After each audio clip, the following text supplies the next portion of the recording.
I think some of you may have heard of the term social innovation. So what is social innovation? There are many different definitions of social innovation. For example, Center for Social Innovation Canada say that social innovation refers to new ideas that resolve existing social, cultural, economic, and environmental challenges for the benefits of people and planet. A true social innovation is systems changing. It permanently alters the perceptions, behavior, and structures that previously gave rise to these challenges. And other people think that social innovation is the process of value co-creations for the long-term benefit of society. Social innovation have many different keywords like this.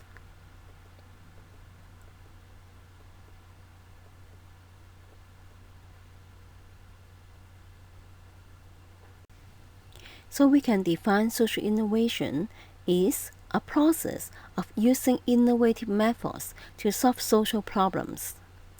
It involves multidisciplinary and stakeholder cooperation to create social values and increase social capitals.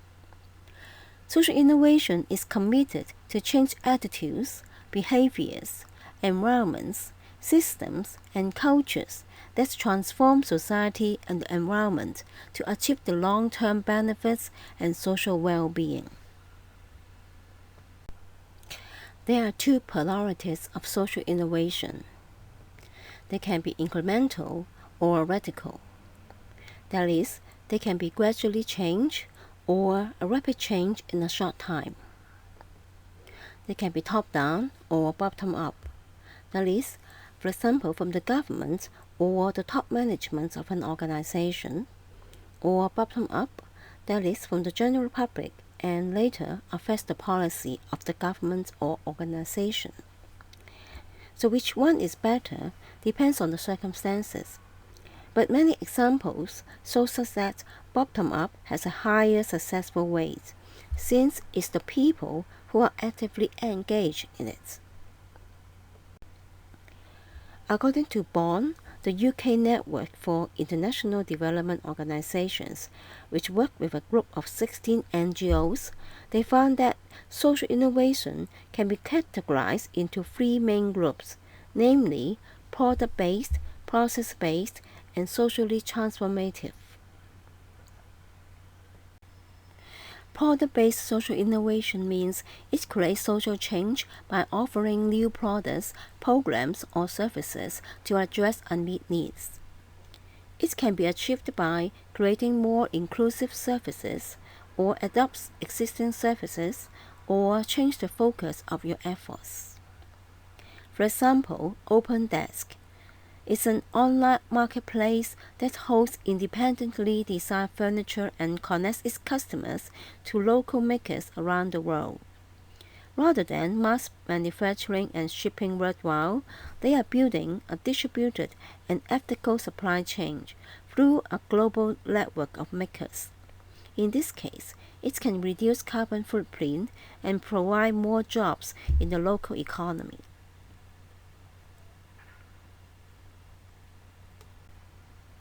Process-based social innovations means it creates social change by adapting new organization structure or internal processes. It can be achieved by adapting methods of engagement with key stakeholders or adapting practice, processes, and structures. For example, DigiMe and Personal have been widely recognized since 2009 for pioneering user control over data while enhancing privacy. They are fundamentally shifting power to individuals by making it easier for them to get, see, and share their own data, what they call the Internet of Me.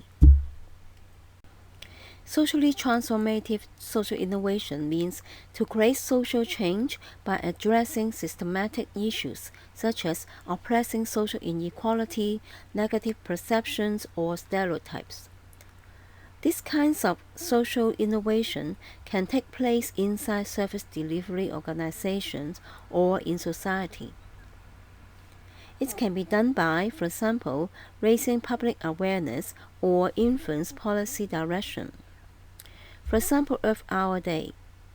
On the day at the end of March every year, from 8:30 to 9:30 p.m. in people's local time, the Earth turns dark for just 1 hour. This is to mark Earth Hour, which is a campaign that asks people and companies around the world to turn off all their non-essential electric lights. At the same time, as a symbol of support for actions to tackle climate change. However, taking part isn't just about saving electricity during that hour. It's a symbolic of being careful with what we use and buy. Many important buildings around the world take part in the event, including Big Ben and Harrods in London, the Eiffel Tower, Sydney Opera House, and the Bangkok Grand Palace. Earth Hour is organized by the World Wildlife Fund, and the members of the public are also encouraged to take part in their homes. So, how can a social innovation be successful? According to Anne May Jant, a successful social innovation needs to optimize across 3 dimensions. They are value, growth, and impact. Value means, does the solution has a demand? Is it something people need? So understand the perceived value of the beneficiary is important. The team needs to engage the user or beneficiaries in the process. Growth means how the solutions or enterprise can be scaled up and sustained over time. And thirdly, the impact. The ultimate goal of social innovation is to deliver maximum social impact as much as possible. Yet, measuring impact is not easy. It can be evaluated as number of people have benefit, cost effectiveness, value for money relative to the alternative, behavior and attitude change, etc. Now, let's look at some examples. For example, this is a vaginal gel to prevent HIV transmission. But the design team found that women didn't use the gel consistently, both before and after every sexual encounter, because they found it impractical in their cultural context. So if the team would attention to the client's experience earlier, it would have led to a redesign or at least a less expensive lesson. For example of growth, one successful example is Dialogue Social Enterprise. Their mission is to facilitate social inclusion of people with disability, disadvantaged, and elderly people on a global basis through exhibitions and workshops. These workshops include such as leadership and team building, communication and social skills, empathy in care professions, diversities in teams, and customized programs. Their famous program is Dialogue in the Dark, which provides a chance for people to experience daily environments of life like the blind people do, so that they can gain the empathy with the blind people. Later, they developed Dialogues in Silence, using an interactive playful experience in total silence, where participants discover a repertoire of non-verbal expression with the help of deaf and hearing impaired guides and trainers. And thirdly, Dialogue in Time exhibitions, which is an interactive exhibition that deals with aging from an original perspective. Originate in Germany in the 1990s, they have currently 31 locations hosting dialogue exhibitions and workshops around the world. For the example of impact, let's use the Dialogue in the Dark as an example again. Annually, they reach out to not less than 800,000 people and provide work for approximately 700 people with stigma. Although they are a for-profit company and financially sustainable, their mission goes beyond that, as their main purpose is social change. So in measuring impact of social innovation projects, it should include multiple factors, which called the social impact assessment.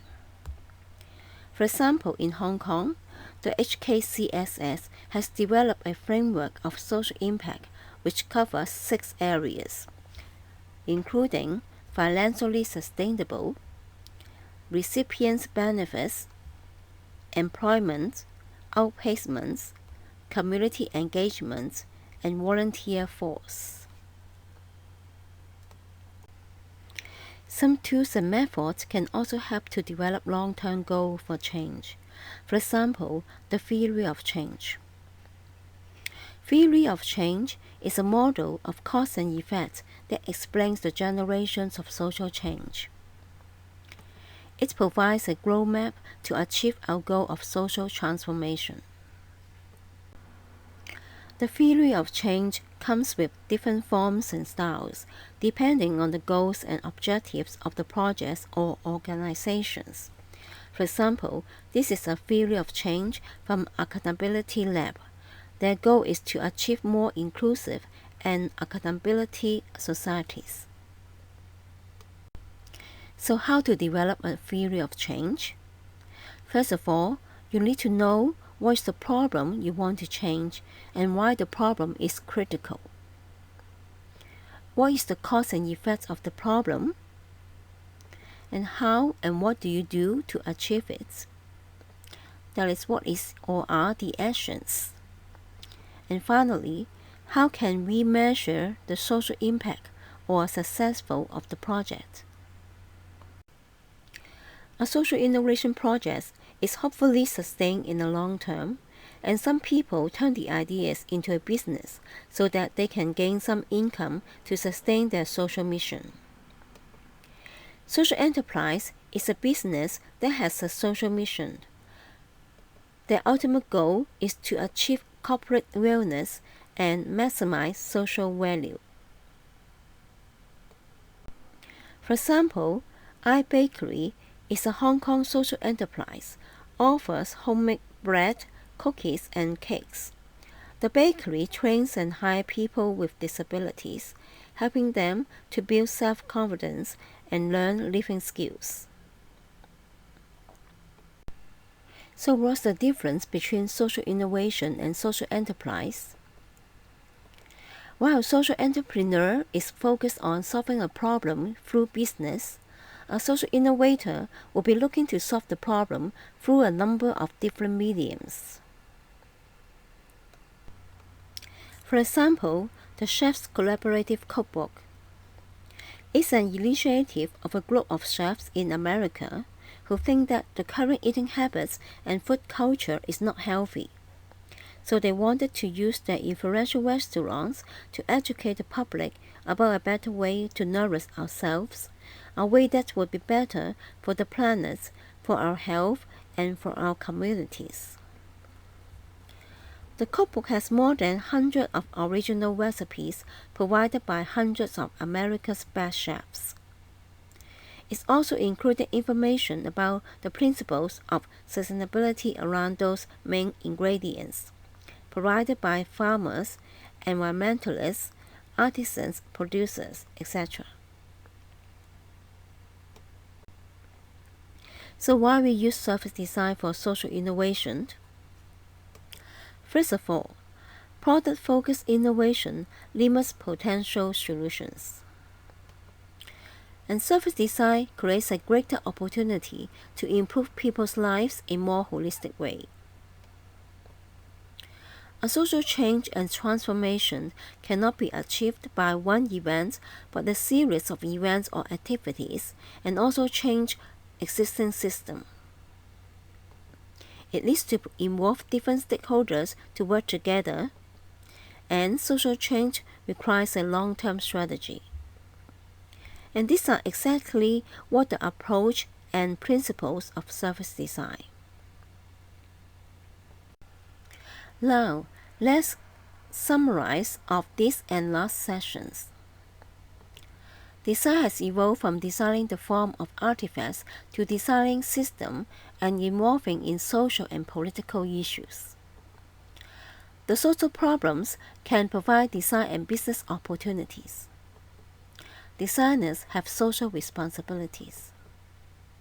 There are three types of social innovation, including product-based, process-based, and socially transformative social innovation. The successful dimensions of social innovation include values, growth, and impact. The difference between social innovations and social enterprise depends on their ways of executions. In next sessions, we will look at what is service design.